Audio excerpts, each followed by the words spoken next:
10년 중에 4년, 5년이 마이너스 수익 나는 거 아시죠? 예, 엄청난데 미국은 10년 중에 2년 마이너스 나요.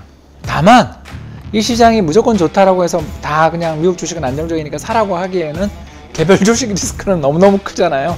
그래서 이런 미국 주식 시장에 투자를 하면서 내가 그래도 좀 이렇게 분산을 잘 해보고 싶다라고 생각하시는 분들한테 추천드리는 가장 좋은 팁을 하나를 말씀을 드리자면,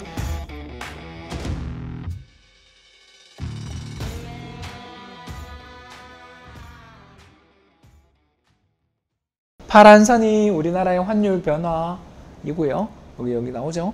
1200원 나오고요. 아파트 가격 상승률인데, 그림 보시는 것처럼 우리나라는 환율 급등할 때, 여기 환율 급등할 때마다 일시적이지만 조정이 나오거나 못 오르는 특성들을 지닌다는 것을 발견할 수가 있습니다. 물론 여기 끝에 통계는 조금 이상하네요. 확인해 봐야 될 것 같은데 아마 작년은 많이 올랐죠.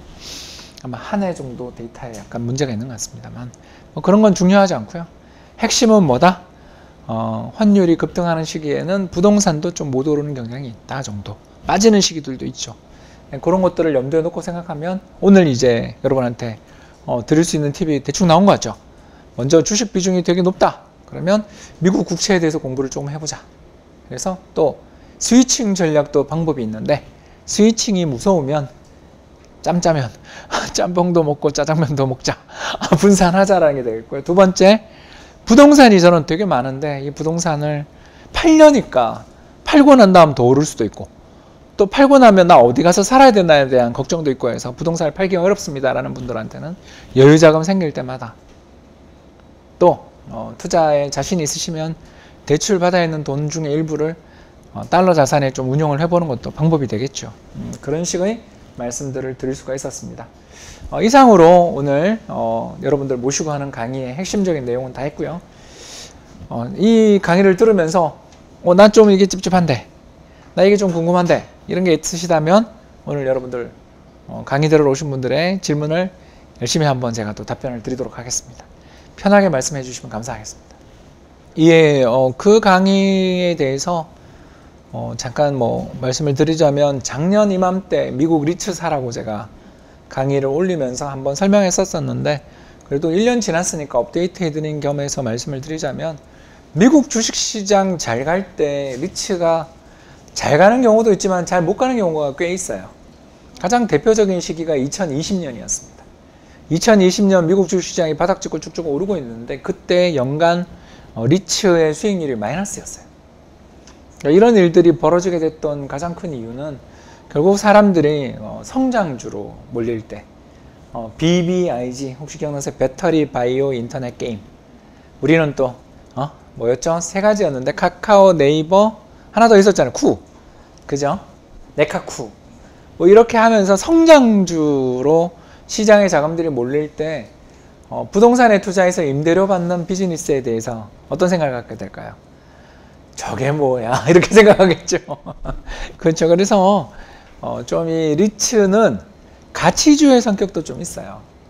왜냐하면 배당을 꼬박꼬박 잘 주고 부동산에 자산 가치가 있는 자산이다 보니까 가치주 성격이 좀 있어서 지난해 한 해 동안, 2021년 한 해 동안 미국 리츠 지수가 전체 자산에서 1등이었죠. 수익률 40%가 넘었었던 걸로 기억하는데 50%까지 넘었는지는 기억이 확실하지는 않습니다. 이런 사례에서 보는 것처럼 리츠 자산이 주식시장과 가지고 있는 거는 주식과 대체로 같이 가긴 하는데 약간의 차이가 있더라. 그래서 제가 여러분한테 팁을 좀 드리자면, 한국 부동산만 갖고 있는 건 불안해요 라는 분들이 종종 계시더라고요. 그런 분한테 예를 들어서 부동산이, 한국 부동산이 8억이라면 2억 정도는 미국 리츠에 투자하는 것도 상당히 좋은 자산 배분이 됩니다.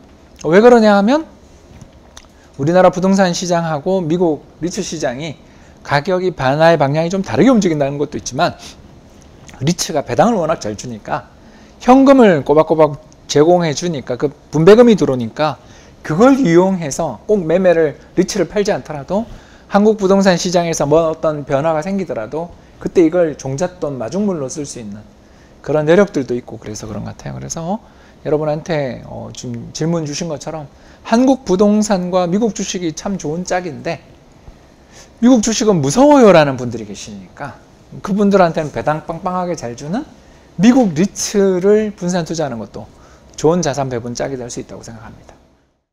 예, 우리보다 훨씬 안정적입니다. 어쩔 수가 없어요. 거기는 세계의 기축통화국가 주식시장인데 우리보다 안정적이에요. 우리나라는 10년 중에 4년, 5년이 마이너스 수익 나는 거 아시죠? 예, 엄청난데 미국은 10년 중에 2년 마이너스 나요. 2년. 그리고 지난 40년 중에 마이너스 20%까지 가는 거는 딱 그 4번 정도? 그러니까 10년에 한 번 정도나 잠깐 마이너스 20% 성과가 나고, 그러니까 우리나라는 뭐 시도 때도 없이 마이너스 20% 30%가 난다라면 미국 주식시장은 10년에 한 번 오는 불황에나 한 번 시장이 그렇게 충격받는 정도인 거죠.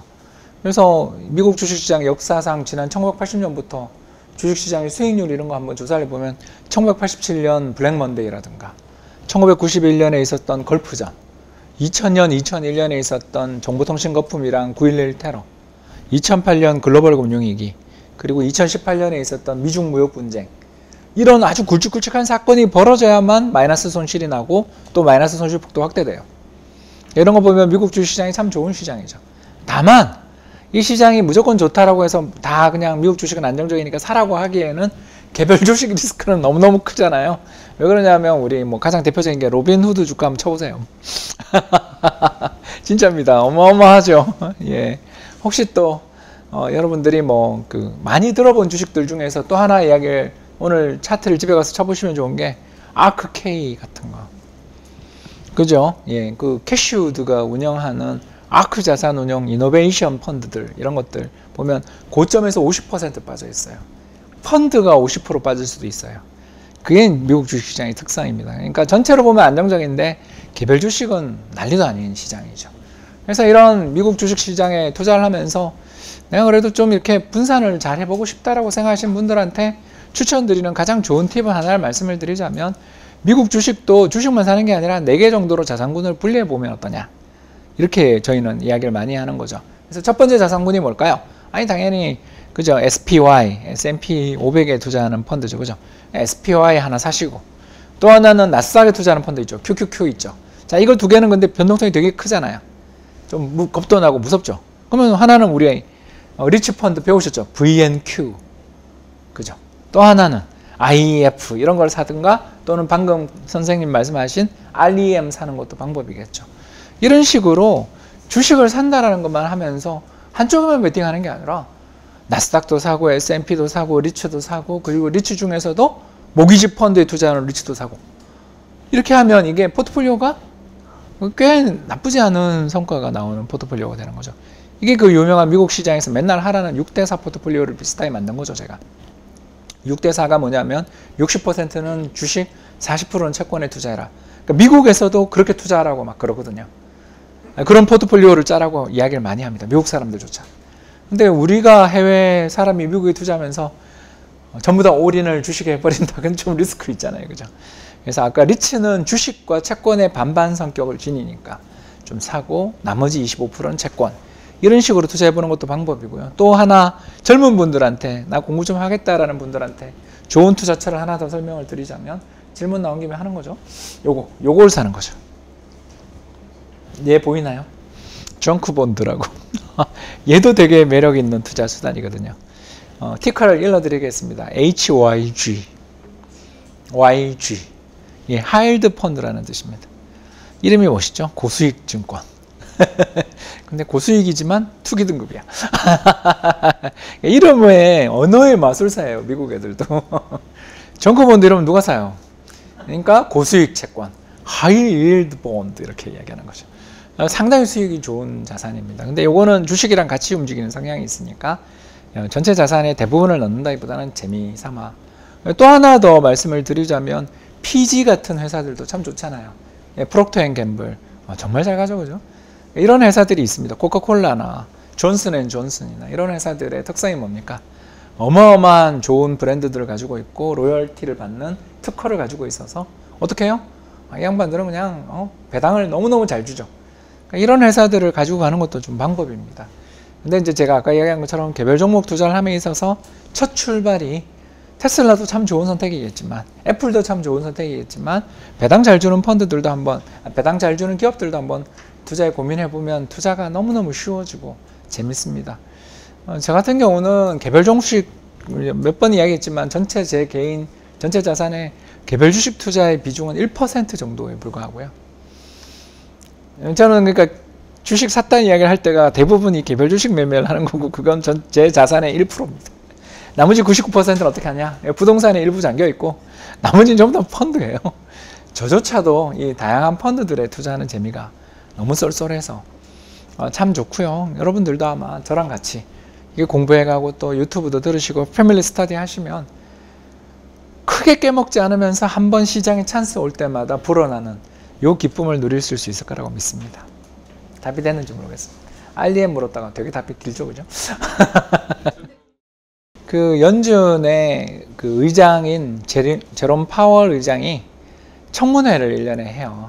그 상반기 한 번, 하반기 한 번으로 알고 있는데 그 청문회에 나가는 보고서를 발표를 하는데 그 보고서에서 금리 인상을 하긴 하겠는데 세게는 안 하겠다라는 듯한 그런 뉘앙스의 발언을 거기다 실어 놓은 거죠. 쉽게 얘기해서 연준 의장님이 금리를 올해 인상하긴 인상하는데 경제 상황 여건 봐서 유연하게 할 거니까 너무 걱정하지 말아요. 이런 신호를 준 거죠. 그러니까 미국 국채 금리가 좀 빠지고 달러의 금리 인상에 대한 기대가 좀 완화된 거죠. 이런 거 보면 연준 의장이 가지고 있는 파워라는 게 엄청나다라는 걸 오늘 알 수가 있고요. 이제 어떤 분이 아까 질문 주셨는데 미 연준이 금리를 막 인상해서 장단기 금리 역전되면 IEF 같은 데 투자해 놓으면 대박 나는 거 아니냐라고 질문 주셨는데 맞아요. 그런 날이 올까봐 사라는 거예요.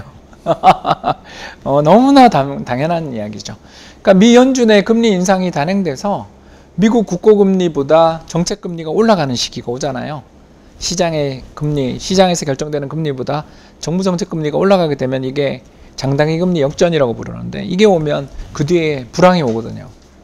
왜냐하면 경제 여건보다 더 높은 금리는 불황을 부른다라고 시장이 보는 거죠. 그때가 되면 국채 사면 대박이거든요. 근데 그게 언제 올지 모르니까 미리 좀 사두고 또 훈련도 하자라는 것이고요. 그러니까 그게 언제 오는지를 알면 이게 떼돈을 벌 수 있는데 그걸 우리가 모르잖아요 아직, 그죠? 그래서 조금씩 기회 닿을 때마다 미국 국채 조정받을 때마다 리밸런싱 하듯이 사자, 이렇게 말씀을 드리는 이유가 거기에 있습니다. 또 하나는 이제 금리를 인상하면 경제에 미치는 전달 경로에 대해서 물으셨는데 별거 아니에요. 정부 정책 금리가 인상되면 제일 먼저 예금 금리가 오릅니다. 요 국채 금리가 시장의 예금 금리를 거의 좌우하는 금리라고 보시면 됩니다. 그러니까 얘가 예금 금리입니다. 은행의 예금 금리. 그 은행의 예금 금리가 올라간다. 여기죠? 은행의 예금 금리가 올라간다. 뭘 뜻하죠? 나 굳이 주식 안 해도 되는데? 라는 사람이 늘겠죠. 나 요 정도 금리면 고마워. 나 굳이 안 해도 되는데? 이해되세요? 이런 일들이 벌어진다는 거죠. 그래서 경제에 주식이든 소비든 혹은 뭐 부동산으로 가야 될 돈들이 어디로 가게 되죠? 은행에 잠기겠죠. 은행에 예금하겠다고 잠기죠. 그렇게 되고 또 은행 입장에서는 조달금리잖아요. 은행 예금금리가 올라가게 되면 대출금리도 그만큼 더 올리겠죠. 대출금리를 올리면 어떻게 돼요? 굉장히 매력적인 투자 프로젝트가 있는 기업들이야 돈을 빌리겠죠. 이것만 하면 무조건 돈을 번다라는 확신에 찬 아이템이 있으면 돈을 빌리겠지만 대출금리가 쫙쫙 올라가는데 거기서 돈을 끝없이 빌려서 돈을 태우면서 사업을 한다? 굉장히 용기가 필요하지 않겠어요? 그래서 요약을 하자면 금리가 인상되는 경우에 처음에는 괜찮은데 이 금리가 점점 급등하기 시작할 때에는 돈들이 은행에 빨려 들어가고 대출도 안 받게 되면서 경제활동이 위축된다 정도, 그렇게는 말씀을 드릴 수가 있는 것 같아요.